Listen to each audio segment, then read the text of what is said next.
Good evening, everybody, or good afternoon, everybody, and welcome back to a new video, a bit of a premium group, signal group special. I have been talking a lot about Orderflow, and I've been diving deeper into Orderflow lately, using it to add confirmation, add confluence to trades, but also to get a better understanding of, market price action, where the market is going, how strong the market is going into that direction, etc. So I just wanted to make a quick video for all of you. I might upload this a little bit later in January or something on the main channel. But for now, just wanted to make this channel for all of you, so you can also get started and we can kind of trade ideas around this. So we'll talk about the full setup, how to actually get the chart that I've also been showing quite a lot in videos, but also in the premium feed and in the chat rooms, etc. And then we'll talk a little bit about what matters and what to look for. So let's get started. Now, let me quickly get rid of this overlay so you can see the website. Now, the website is called kiyotaka.ai. So that's KIYOTAKA.ai. Okay, and this is not the spelling bee, but that is it. Okay, and then you can get to this screen right here. What you'll do here is you scroll down, I think, and then you can click no, you cannot, just get started. You click get started, and that will bring you to this chart. Okay, it's a great charting software. Now this is the chart where I have already configured it. So what we're going to do is we're going to go down to the bottom right here, what is it, like down here, yeah. We'll press manage workspace and we will say new workspace. Okay, new workspace, let's call it tutorial, and we'll create it in a new tab. Yeah, why not? So then we have a new workspace. This is just a completely naked chart. And what you want to do is you're going to delete the order book heat map here at top left from the indicators. You're going to delete the VRVP. And we're going to delete the CVD down here. We don't need all of that. We press indicators, and what we'll look up is the aggregated volume. What is it? Aggregated volume footprint, and that's what we're going to put on the chart.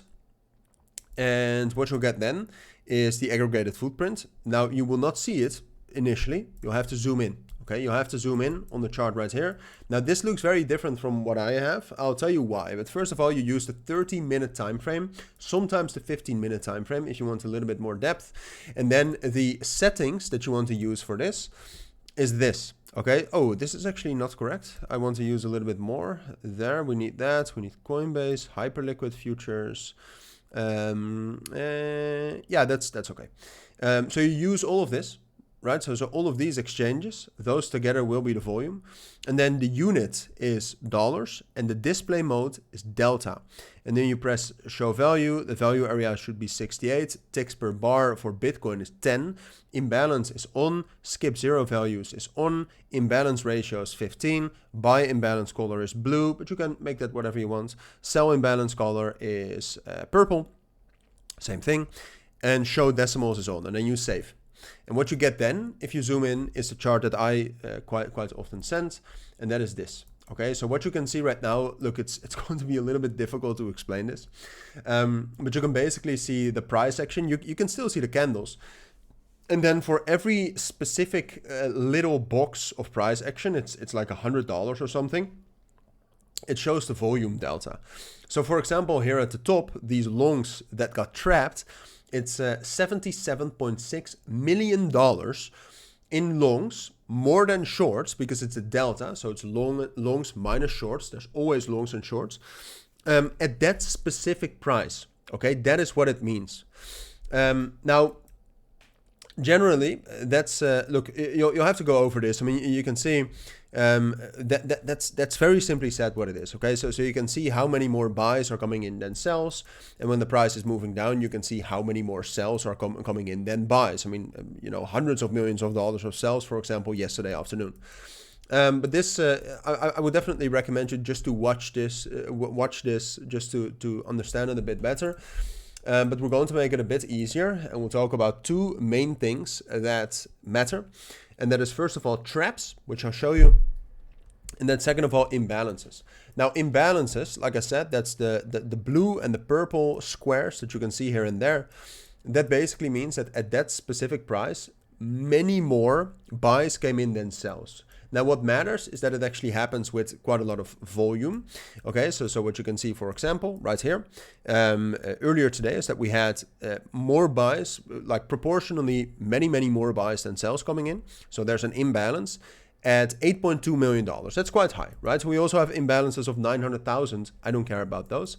But first of all, those imbalances are a sign of strength, okay? But second of all, levels like that, which you can also see right here, often get revisited. Okay, so they kind of act as a fair value gap. Just to a fair value gap or a single print, it kind of works like that. But that's what imbalances do and what they signal. Something else that also matters is that, for example, if you get imbalances, again with a lot of volume, if you get those at the bottom, that's a sign of a potential reversal coming in, or bearish divergences at the top. Right here you can, for example, see that we had quite a lot of bearish divergences at the top, and we started to move down eventually.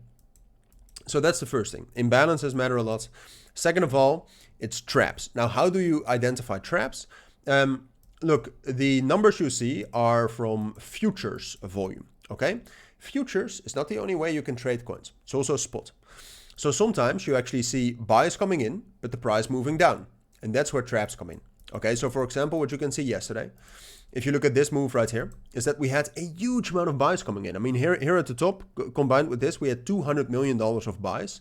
Many less sales coming in, and still we had a bearish candle. That means that all of those buys that were entered here at the top were trapped. And that's greatly, look, only using this will not make you profitable, but this does, greatly increase the chances that it's a trap and that we're, if we're not able to reclaim that level soon, that we're going to get a move down. And as you can see, you had an hour before we actually get the massive move down, but we did get the move down. Now, can you also see it here to the downside? Maybe I'll not every top or bottom has this, but you can also see it, for example, right here. So this was Wednesday, the 17th of December at 85,500. You can see the price push down, normal price action. Here, by the way, we also had here we had $220 million of longs. And you can see that the price actually closed lower than that. So that's caused a massive liquidation cascade. But here you can also see you have two candles Wednesday. You have a lot of sells coming in here at the bottom, but the price actually moves up, even though there's many more sells than buys coming in. So then eventually that also caused some bullish pressure. That's not the best example. I mean, do I have a better example? Yeah, here. So here you can see at the bottom of the candle, there's a bunch of shorts, and we actually close a very bullish candle. So you can see a big move up after that. So that is the two ways with the imbalances and the traps that you can use this. If you have any questions about this, let me know, or ask me any questions in the groups. But that is it. That is what I think you need to know. And by the way, you can also see more recently. So this just happened that we had $78 million of longs right here. We opened down here, so that creates the possibility. If we're not going to reclaim that within like 1-2 candles, that creates the possibility of getting that spike down into 86,000, which is a potential long entry. But I'll keep you updated on that in the chat. That's it for now. Have a great evening, everybody, and I'll talk to all of you soon.